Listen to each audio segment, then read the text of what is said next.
I just finished my playthrough of Assassin's Creed Mirage and owe Ubisoft a video for making me a partner and giving me a copy of the game. Thanks for that, by the way. I've been playing Assassin's Creed games since Ezio made his first appearance, and while I'm far from a completionist, I missed out on Valhalla and had my AC3 adventure cut short, I do have fun with the games and would recommend to anyone who hasn't tried them. As I said, I'm no fanboy, so I don't keep up on Assassin's Creed news. That means it came to me as a surprise that Ubisoft decided to take out the modern day component of the game. I don't really blame them. A lot of people complain that it was generally too slow, and Ubisoft's experimentation with the two timelines idea was often met with, "That's not right," or "They're breaking their own rules." But I think they could have resolved those issues without removing it entirely. Mirage, as with any AAA game, will have a few interesting bugs here and there. I killed a Shakuria while I was taking a drink, and this healing potion just kept going. I've seen some complaints that the graphics aren't stellar in Mirage. I'm personally just glad that I could play a current AAA game on my poor old 1080 Ti. My 1070 had some struggles with Origins 6 years ago, so I was expecting to have to crank the settings all the way down to just one step above potato. That's about it for game generalities, but there is something pretty specific that I wanted to talk about. The best friend character, Nihal, mentions Gilgamesh early in the tutorial phase. Do you think yourself some hero of tomorrow? The next Gilgamesh? Basim's bird's name is Enkidu, which is the name of the man sent by the gods to be an equal and companion to the oppressive king Gilgamesh of Uruk. Their adventures are some of the oldest written stories in the world, dating to about 1800 BC. Their stories, however, were lost until the mid-1800s AD, when some tablets were discovered in the library of Ashurbanipal. Yeah, I don't even know. Ashurbanipal. Oh, not bad. By two British dudes with the help of an Ottoman. Citizen of the Ottoman Empire, not the footstool.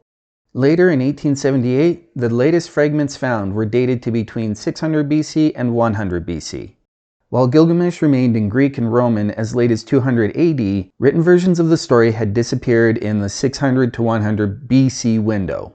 So from at least 100 BC to the 1850s AD, as far as we know, Gilgamesh and Enkidu are lost. This game, Assassin's Creed Mirage, is set between 861 and 872 AD, or thereabouts, depending on how long it takes you to 100% the achievements. Basim claims to have spent a lot of time in the Great Library of Baghdad as a child. The library was originally a private collection that turned public between 813 and 833 AD, so that part checks out. Basim could have been in that library at that time. We don't know what was in the library because it was destroyed in 1258. Since it was destroyed, it would be pretty easy to say, well, you can't know what was in it, maybe it had a copy of the Gilgamesh epic. Which is fair-ish? To assume the existence of something with no evidence is a bit of a stretch in my opinion. Since I'm talking about libraries, there's a pretty deep rabbit hole to go down when it comes to how Muslims treated the cultures of the places they conquered in the various stages of the 7th century. Some stories are made up and spread by Muslims to justify their later actions, while some are made up and spread by others to say how terrible Islam was then. None of it is great, even less of it is very well documented, and with the current politics in the world of October 2023, that's a topic that would probably get me knocked off the Ubisoft Partner Program. The city of Uruk, which had existed in one form or another beginning around 4000 BC, was abandoned during the Muslim conquest of Persia between 632 and 654 AD. Between the conquest in the mid-600s AD and the time frame of the game in the mid-1800s AD, that gives us about a 200-year period of really questionably murky cultural history. One thing we do know, however, is the way books were collected and moved about during that time frame. Aside from the technological change of from handwriting copies to the printing press, the fundamental drive of collecting books, particularly rare ones, hasn't changed, like ever. What that means is, if there was an ancient and revered first ever written story in the Great Library of Baghdad, then it would certainly have been in other libraries of the same time period. And not a single copy of it from that time exists anywhere. As far as anyone knows, we have a time gap where Gilgamesh was lost of about 2,500 years, with Basim's story landing smack in the middle of it. There is no humanly possible way that Nihal could have known the name Gilgamesh to tease Basim with. But we learned in Assassin's Creed Valhalla that Basim is the Isu Loki, so maybe Loki's memories were leaking through before he was brought to full consciousness in Bassam. That doesn't work either though, because as far back as Uruk was, 7,000 years before now, in the story, the Isu existed about 77,000 years ago. Loki's consciousness doesn't re-emerge until we get to Bassam's story, so he would have straight up missed around 76,000 years of history. And since the name Enkidu doesn't re-emerge for about another 1,000 years, it'd be like his bird wasn't a bird and was a remote-controlled drone instead. That's how far off this is in context of history, real or Ubisoft made up. Not to mention, Enkidu isn't even named by Bassam, he was named by the Eagle Master Fulad, so there's no excuse or reason for that at all. How are you? Yes, Enkidu, food is coming. So why am I making a video over such a trivial thing? Because while the story and events of every Assassin's Creed game are entirely fictional, they do tie into real history and have been pointed to as a way to actually learn history. In 2020, Ubisoft put an article, complete with videos, out on their blog, linked below, called "Discover the Real History Behind Every Assassin's Creed." They claim that, quote, "It is evident that tons of historical research has gone into the creation of the series. They are changing the way history is learned and experienced in classrooms." The 3 previous games, Origins, Odyssey, and Valhalla, have had discovery tour modes added that remove the storyline and violence, allowing the player to explore the world they're set in. It's a pretty neat idea, and you can find a link to those projects below. This game, Mirage, in particular, has historical sites that are set apart from the plot entirely. They're just sort of there, and they make it look like you're intended to learn real history from this game. When we have 2 examples of real history being absolutely impossibly wrong, Nihal calling Bassam Gilgamesh and his eagle being named Enkidu, along with the much worse recoloring of Gilgamesh as a hero, Do you think yourself some hero of tomorrow? The next Gilgamesh? casually throwing it out there like it wasn't the exact opposite of what he was, a terrible king and tyrant, for me it calls into serious question how much liberty Ubisoft has taken with their historical accuracy overall. People like to throw around words like tyrant or Nazi or communist to try to score some argument points lately, so I'll try to be clear about this. Let me be clear. Let me be clear. Let me be clear. Let me be perfectly clear. I'm not the one calling him a tyrant. The original tablets do. The young men of Uruk he harries without warrant. Gilgamesh lets no son go free to his father. By day and night his tyranny grows harsher.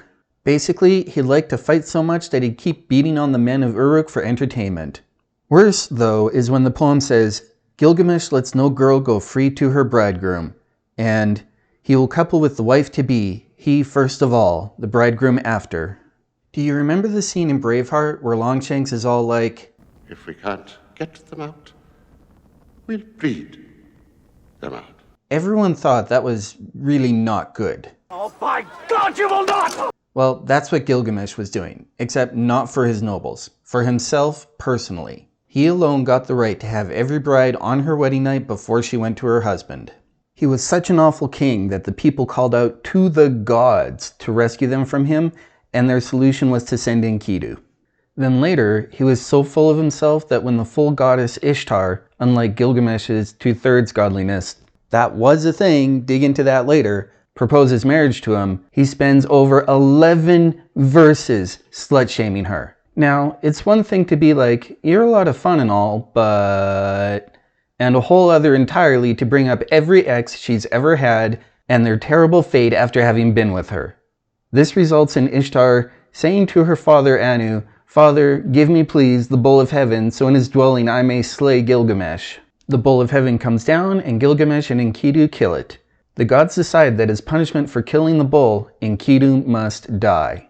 Gilgamesh's selfishness and ego ended up bringing about the death of his best and only friend. There was never anything heroic about him. While I don't want to get political, we've seen history being actively rewritten in recent years. That's a crazy deep rabbit hole to go down, absolutely beyond the scope of this video, so if you want to talk about it, join my Discord link below. And while you're at it, like and subscribe to the YouTube as well. So we see here, in a game that's specifically tying into real history, and including history as collectible points on the map, Ubisoft going out of their way to say an absolutely evil monster was a hero. Their inclusion of Gilgamesh and Enkidu was wholly unnecessary, unrelated to the plot, and would have lost nothing if the names were changed to, well, basically anything else at all. They could have used Achilles for the throwaway Gilgamesh line, Is there no one else?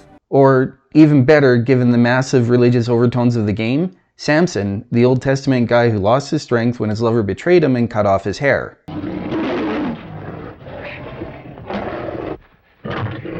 Then, name Bassem's bird Delilah, and that would have tied into the end of Mirage even better, because the bird cuts his face and abandons him. And who's to say that a girl eagle can't be as good as a boy eagle?